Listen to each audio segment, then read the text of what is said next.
El Tratado de Libre Comercio y la liquidación de medios de comunicación de Estado. 1. Contexto de México en el gobierno de Salinas, 1988 a 1994. Contexto social, mundial y de los medios de comunicación.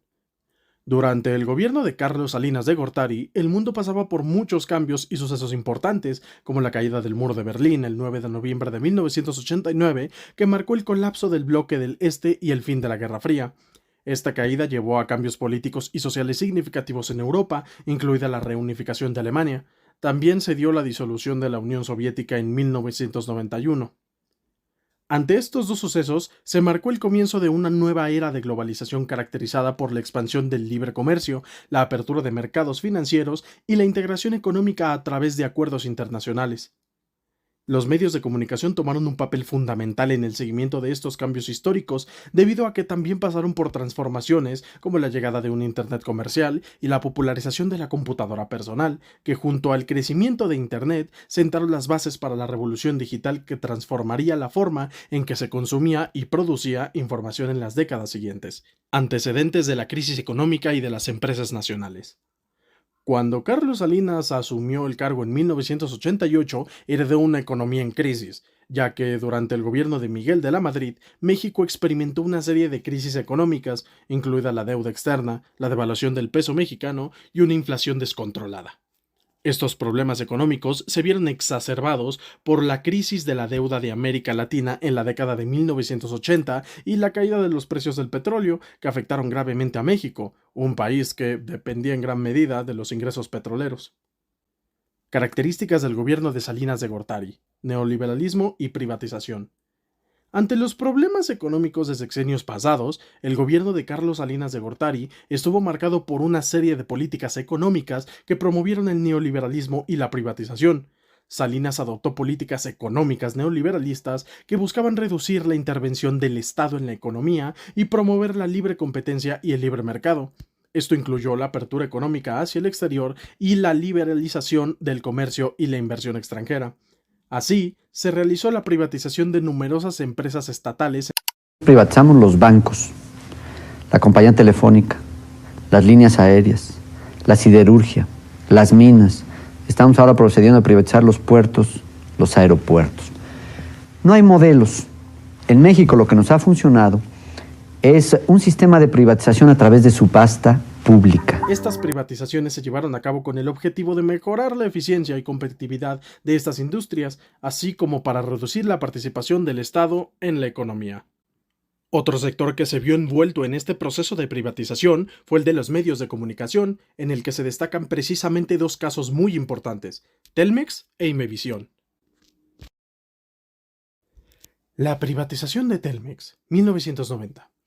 El 23 de diciembre de 1947 fue creada la empresa telefónica de México, Telmex, a partir de la fusión de las transnacionales ITT y Ericsson, siendo así que la telefonía estaba en manos extranjeras, hasta que el Estado mexicano en agosto de 1958 otorgó facilidades para que empresarios mexicanos adquirieran acciones de teléfonos en México, siendo así que la capital nacional entonces llegó a controlar la empresa.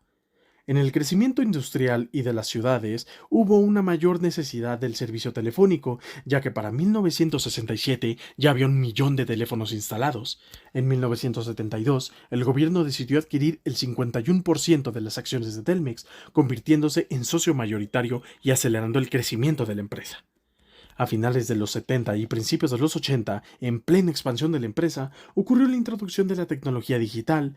Está basada en el uso de la fibra óptica como elemento múltiple de transmisión, en sustitución de los cables de cobre, lo cual produjo una reestructuración total. Durante los 80, el servicio telefónico en México era caro y malo. Muy pocas quejas eran atendidas para su reparación, numerosas llamadas de larga distancia eran abandonadas y los usuarios no las reconocían como suyas. Había interferencia en las llamadas con sonidos u otras conversaciones, muchos de los aparatos en la vía pública estaban sin funcionar, etc. La empresa señalaba que problemas con los trabajadores y con el sindicato causaban el mal servicio telefónico y el retraso de la empresa en introducir la nueva tecnología. lo que culminó a partir de la firma del Convenio de Concertación para la Modernización y Mejoramiento del Servicio Telefónico entre Telmex y el Sindicato de Telefonistas de la República Mexicana el 14 de abril de 1989, que dio una negociación bilateral entre empresa y sindicato y la conservación del empleo para todos los telefonistas. El convenio de concertación fue una etapa preparatoria para el proceso de privatización, esta última siendo sustentada en dos hechos.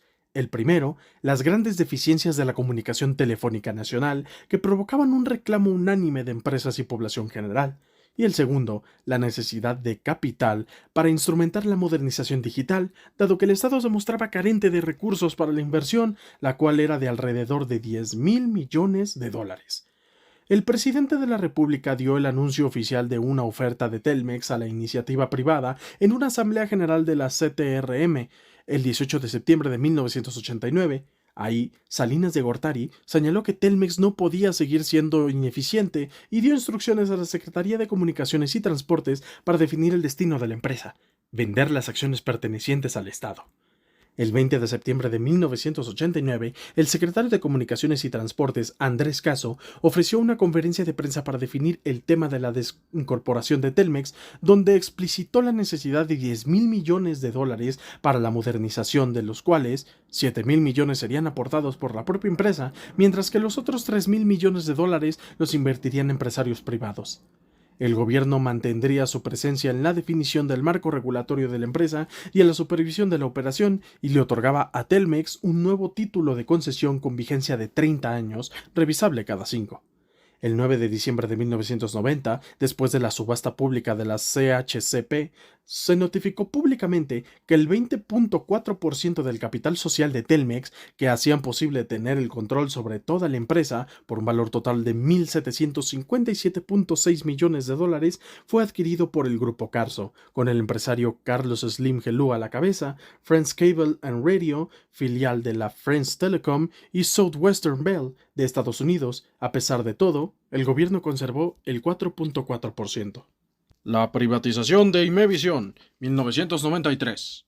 La historia de Imevisión inicia el 12 de octubre de 1968. Comenzó a transmitir regularmente XHDF, Canal 13, estación de carácter privado en un principio, cuya concesión fue otorgada en 1967 a Corporación Mexicana de Radio y Televisión S.A. de CV, propiedad del empresario Francisco Aguirre Jiménez.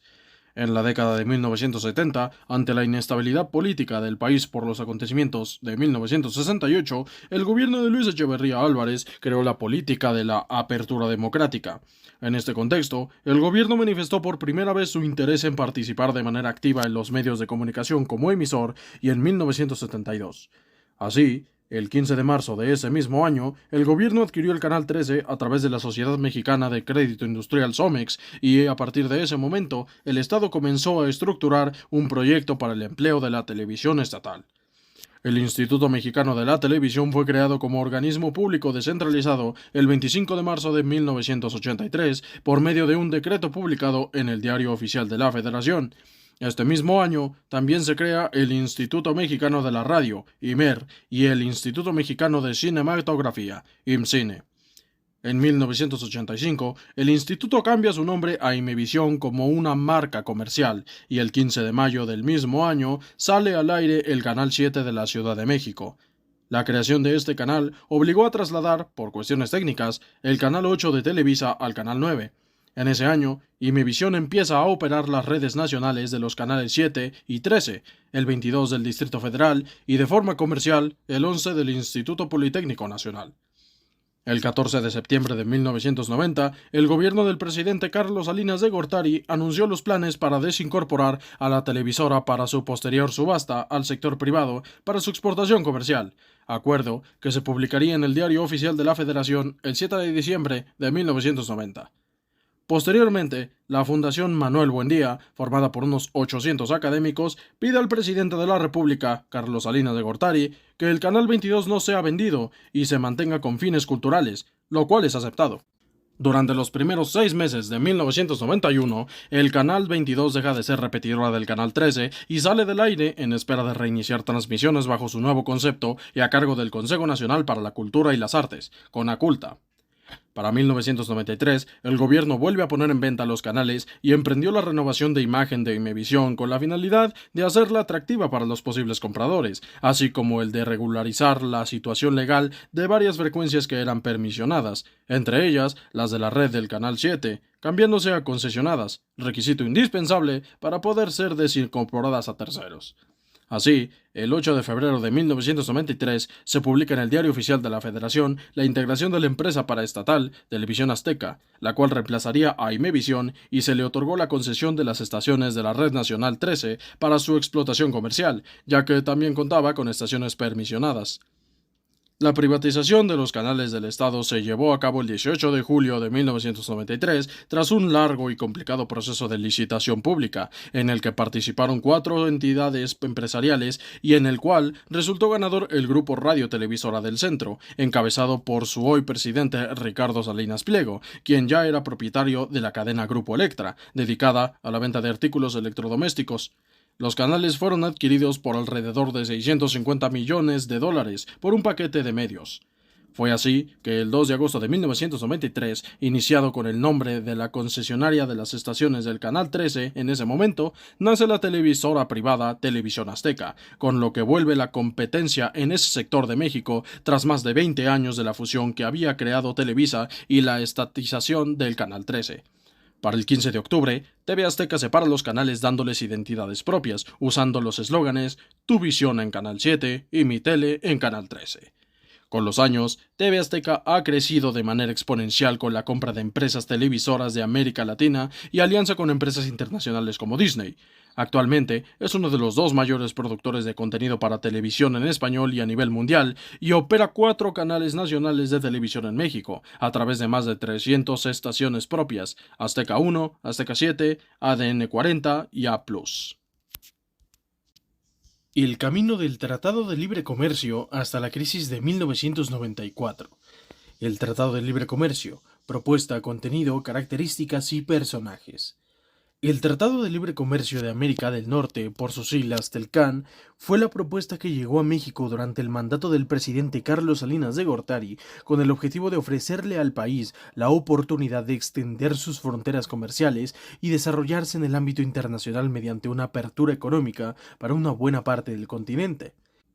Teniendo como participantes al presidente de Estados Unidos, George Bush, al primer ministro de Canadá, Brian Mulroney, y al presidente de México, Salinas de Gortari, el TELCAN proponía principalmente ofrecer una mayor apertura a la inversión de grandes empresarios nacionales y extranjeros, además de que le daba la oportunidad a México de adherirse al mercado estadounidense. Este tratado proponía una gran reducción de los costos de importación y exportación con el fin de facilitar el intercambio y el comercio de distintos productos, lo que resultaría benéfico para aquellas empresas extranjeras que querían establecerse con mayor facilidad en el mercado de México. También se buscaba reducir las dificultades para la transferencia de bienes y servicios, así como facilitar la libre competencia. Cabe recalcar que no fue el primer tratado de libre comercio que hubo, puesto que ya existía uno entre Estados Unidos y Canadá, el cual fue firmado en 1988. Sin embargo, el TELCAN vino a sustituir este último con la adición de México al acuerdo. Tanto Canadá como Estados Unidos pasan a centrarse en el desarrollo de una gran economía de mercado basada en el avance tecnológico y la introducción de productos de alta gama, además de la compra y venta de bienes y servicios. Con esto, se dejaba la tarea de la producción mayoritaria de materias primas y fabricación a países del tercer mundo como México. Evidentemente, la introducción de estas nuevas reformas económicas era un acontecimiento meritorio de publicidad y propaganda para su popularización dentro de la ciudadanía. Durante la administración de Carlos Salinas de Gortari y luego de la firma del Tratado de Libre Comercio de América del Norte, se lanzó la campaña «Al tratado hay que entrarle con calidad», a través de la cual se informó que el acuerdo traería crecimiento, empleos y bienestar para las familias.